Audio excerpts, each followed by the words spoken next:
Bom dia, meus amores! Como é que vocês estão? Espero que vocês estejam bem. Após o nosso vídeo da nossa oração, né? Dando uma retomada aqui, agradecendo assim, fechar uma semana de forma agradecendo sempre ao Deus, né? Como a gente sempre fala. Mas assim, fechando uma semana de muito conteúdo, de muito trabalho, do feedback das atividades que vocês me mandam, que eu fico muito feliz, porque vejo o compromisso de todos vocês. Então, para fechar a semana, hoje, na manhã de sexta-feira, nós temos algo diferente, certo? Tia Sonara, diferente o quê? Se nós estamos em casa e você aí, tia Sonara. Calma. Em história, vocês vão pegar o livro de história e abrir para mim na página 32, certo? É de certa forma dando um feedback nos conteúdos e diz o seguinte: tecendo saberes. Como vimos nas páginas anteriores, os egípcios antigos tinham seu modo de explicar a origem do mundo. Eles não eram os únicos e muitos povos, sejam eles do passado ou do presente, também criavam esses mitos. A narrativa de cada povo varia de acordo com sua cultura. Eu paro e penso e pergunto para você, aluno do quinto ano, na sua imaginação, como foi a criação do mundo? O que você tem para me contar do seu modo de pensar? Como foi que criou-se o mundo? Como esse mundo deu origem? Quem fez? Quem criou? Como fez? Por que fez? Para quem fez? Né?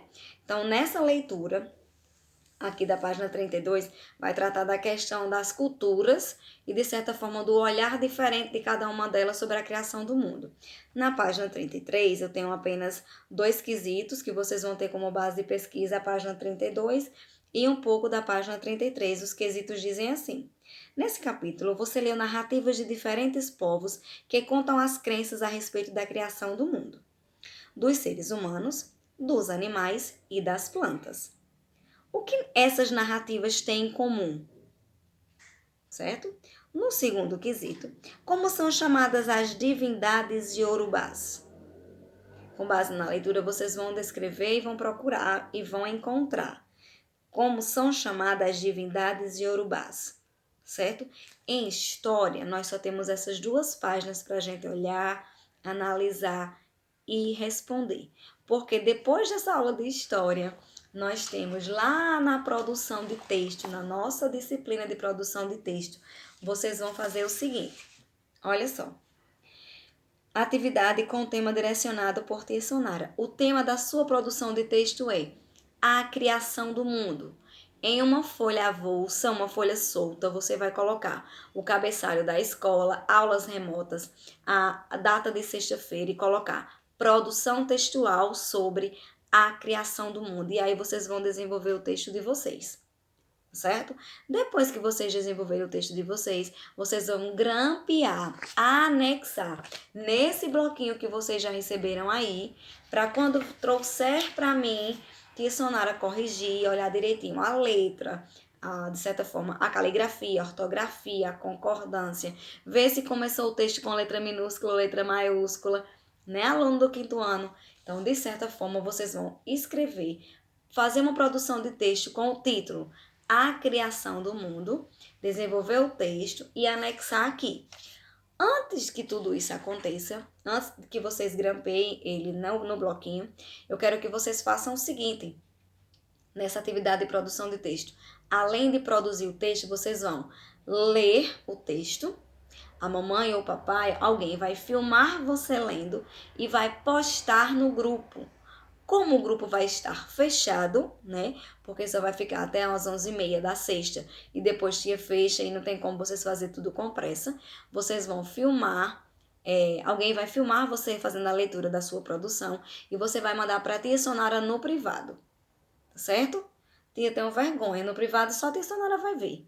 Aí eu vou analisar, vou avaliar a sua leitura, porque isso é uma forma de avaliação. Nós não temos prova. Então, as avaliações que eu vou fazer com vocês é o feedback das atividades impressas e agora também com a questão da leitura, ok? Que eu já estou fazendo a questão também do ditado virtual, não é assim? Então, de certa forma, é uma avaliação nessa produção de texto. Realizem a produção de texto. Grampeiem no bloquinho para mandar, para trazer para a tia Sonara de volta, no prazo que eu vou determinar, tá certo? Que é na próxima sexta, de hoje a 8, tá certo? E vocês vão fazer um filme, um pequeno vídeo, tá certo? Vocês lendo, não importa se vão gaguejar, se vão errar, eu não vou avaliar o gaguejado em ninguém, não. A dicionária vai prestar atenção na questão da leitura, tá certo? Tia, eu vou treinar um montão de vezes para não errar. Fique à vontade, mas eu quero ver e ouvir a sua leitura. Isso é na produção de texto, ok? Passando a produção de texto, produção textual e passando história, vamos usar o livro de artes. Peguem ele aí, certo? O livro de artes que todos vocês têm. Abram ele na página 8. Lá em cima diz o seguinte: a arte tem raiz. E tem uma imagem aí bem bacana, que nos remete à cultura, a pessoas indígenas, as pessoas de pele negra, né? Os afrodescendentes, como muitos gostam de ser chamados, e de vários itens aí. Aí eu vou fazer uma pequena leitura para vocês dizendo o seguinte: você já se perguntou o que pode inspirar uma artista a criar uma obra de arte? As respostas a essa pergunta podem ser muitas e variadas. Mas o que não muda é o fato de que as obras de arte quase sempre revelam algo sobre o autor e sobre a cultura de que ele faz parte. Isso quer dizer que as obras de arte podem refletir as origens do artista, mas será que as obras de arte feitas por artistas do mesmo lugar têm alguma coisa em comum? Vocês vão avaliar, vão pensar, aí eu paro e volto a refletir. O que é que aqui em Santa Luzia a gente pode dizer que é uma arte raiz de Santa Luzia? As louceiras, por exemplo, né? As mulheres quilombolas, elas têm, de certa forma, a sua arte, uma arte raiz que já ficou conhecida a nível de Paraíba, a nível de Nordeste, né? E levam o nome por aí afora de quilombolas e quilombolas de raiz, não negam sua raiz, muito pelo contrário, elas têm orgulho de mostrar quem são, não é assim? Então, em Santa Luzia nós temos essa arte. Em Santa Luzia nós temos esses artistas, essas artistas, porque também são mulheres, né? Indo para a página 10, olha só. A arte pode fazer parte, pode fazer a gente valorizar as nossas origens. Acabei de citar as bolseiras, não é isso? Então, eu tenho uma leitura aí na página 10. A arte pode fazer a gente compreender a nossa história. Vocês vão dar uma lida, tá certo? Mas olha só, muitas vezes convivemos com as obras de arte no lugar onde moramos sem entender muito bem o porquê delas estarem lá.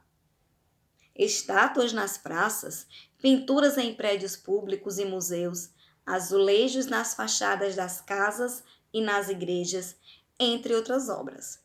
Decoram a cidade e podem deixá-la até mais bonita. Essas obras também podem mostrar uma interpretação de fatos da história e nos ajudar a compreender melhor nossas origens culturais. Existem obras desse tipo aqui em Santa Luzia? Vocês já andaram por aí? Já viram se tem alguma estátua em alguma praça que remeta a alguém importante daquele setor ou propriamente da nossa cidade e que foi homenageado naquele local? Já prestaram atenção? Aí, olha só. Nós temos várias imagens aqui, não é isso?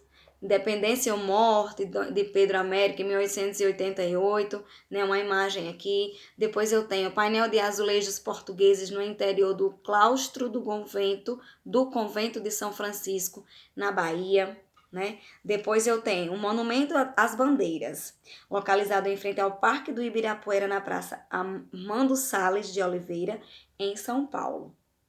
Então, a pergunta que eu vou fazer para vocês na disciplina de artes vai ser a seguinte: não se preocupem, que eu vou falar agora, mas eu vou mandar por escrito para vocês copiarem, ok? Na atividade de artes, após essa leitura, esse degustar delicioso da cultura, né, do que é a arte, a pergunta é, uma atividade proposta. Pesquise em Santa Luzia um monumento que apresente significado histórico, retrate-o através de desenho. Vou ler novamente. Pesquise em Santa Luzia um monumento que representa um significado histórico. Retrate-o através de desenho. Tá certo? Então, vocês vão procurar em Santa Luzia. Tem algum monumento? né? O que quer dizer aquela estátua do lado da igreja da matriz, né? A estátua de Padre Jerônimo. Quem foi Padre Jerônimo? Qual a importância ele teve para Santa Luzia? Né? Então, de certa forma, nós temos estátuas, nós temos monumentos. Basta a gente parar, andar por Santa Luzia e prestar atenção com calma. Tá certo? Então, para fechar nossa semana, eu quero aqui agradecer primeiramente ao Senhor Deus pela dádiva da minha vida e da vida de vocês, com certeza. Agradecer o compromisso e seriedade que vocês sempre tiveram nessas aulas remotas desde 27 de abril até a data de hoje. Tá certo? Eu quero assim desejar do fundo do coração um fim de semana maravilhoso, cheio de paz, de harmonia, de amor e um descanso merecido. Não esqueçam, façam sua produção de texto com calma, com responsabilidade, com atenção. Grampeiem, anexem no bloquinho para mandar para a tia Sonara na próxima sexta-feira. Façam um pequeno vídeo e podem mandar para a tia Sonara até no fim de semana, mas mandem no privado, ok? Um grande cheiro, um grande beijo, um abraço bem apertado, né? E até segunda-feira, se Deus quiser.